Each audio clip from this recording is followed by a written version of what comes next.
Hello YouTube, we are back at it again with another deck profile. Today I am going to be showing you guys PSY-Frames, so let's jump at it. First three cards are going to be PSY-Frame Gear Gamma. He negates monster effects from your hand. Next three I play is PSY-Frame Gear Beta. He negates attacks from your hand. Next card I play is PSY-Frame Gear Delta at 3. Basically negates all spells, and actually if your opponent would activate their scales, it could negate that too. And I play 3 PSY-Frame Gear Alphas because I think playing 3 is a necessity, and this card basically is your searcher and it searches all your PSY-Frame Gear cards. And for the vanilla, I play of course 3 PSY-Frame Drivers because I think 3 is a necessity. Your opponent can easily, not attack, and when they are both on the field, they could get banished pretty fast. So I think 3 is a must, even though you can break with them. So that's with the PSY-Frame cards. Okay. For the non-PSY-Frame cards, I play 3 card Ds because this deck can. And for my kind of tech cards, I play 3 Doom Caliber Knights.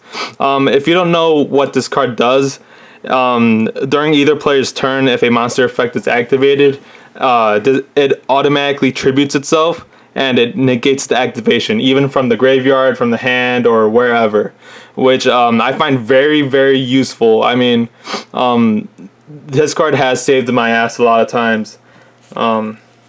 It's just a very great card. So if you play PSY-Frames, I would indeed probably, play 2 at minimum. So for the spells, I play 3 PSY-Frame Circuits, basically a necessity at 3. 3 Psychic Field Zones, people play that at 2, but I think that 3 helps out if you don't draw into your Psychic Circuits. I play 3 Pot of Dualities because the draw power in this deck is crazy and you basically don't special summon your turn anyways. Excuse me. I play 2 Psychic Paths because if I don't have any field zones or if I don't have the PSY-Frame Circuit spell card, I could just add the cards back to my hand at the measly cost of 800 life points. So that's not too bad. And for my 1-ofs, I play 1 Raigeki and 1 Soul Charge. Soul Charge has actually saved my butt a few times. And especially if I have Psychic Frame Circuit, this card does put in work with this card because I could just revive them and it would trigger discard effect and it would automatically synchro. So that's it for the spell cards. And for the traps, 3 Reckless Greeds. People say, hey, why do you play that card? I play it because I'm going to draw 2 cards anyways for my next 2 turns, so why not draw them right now when especially I could trigger them from my hand and just counter everything that they do. So I'd rather have the cards right now than later, especially in this deck when you do need the resources.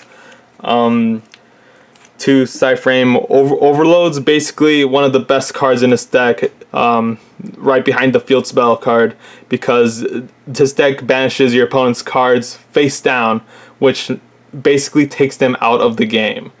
All you have to do is banish a PSY-Frame from your field or your hand to activate, but this card is very good. It also has a secondary effect that when it's in a graveyard, I could banish it and then search out any PSY-Frame card, which is really amazing. And 1 Solemn Warning. So that's the 40 cards main deck. Okay, and for my extra deck, it's not really complete yet, but yeah, you can just put other rank 7 or 8s because this card really does go into sorry, not rank, I mean level. Yeah, level 7 and 8s. So I play 1 Black Rose Moonlight. I play 2 Black Rose Dragons because this card wipes out the entire field, and especially if you do summon out this card on your opponent's turn, it does fuck up their entire play. I play one Yazi for the hell of it, because he cannot be targeted by card effects, and he's basically kind of a filler, just in case, you know, I know the player has a fog blade under, you know, face down or something. Ancient Fairy Dragon, this guy does put in work. He bounces off the field spell cards and adds more, and if my opponent especially has a field spell card like Cosmo Town or Domain, I could easily just pop that. And one PSY-Frame Lord Zeta.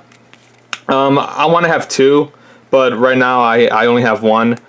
One on me, but at least two Zetas. Now that was the level 7s. For the level 8s, one Stardust Spark Dragon, one Stardust Dragon, one Scarrite Archfiend. He does put in work, even though, you know, majority of the time you do summon him on your opponent's turn. I basically have him for his attack, you know, 3,000 attack. He basically protects me from the Dark Destroyers. And I have only one Omega on me right now, but play two. You don't need 3 Omegas because you would never summon 3. I mean, you could summon 3 Omegas, but there's no point of summoning 3 Omegas. If you have 2 Omegas on the field, you are already winning. So that is about it for my PSY-Frame deck profile. I hope you guys enjoyed it, and I hope you guys subscribe and like these videos, because lately we haven't been on, but for the next few months we will have a lot more times to make videos.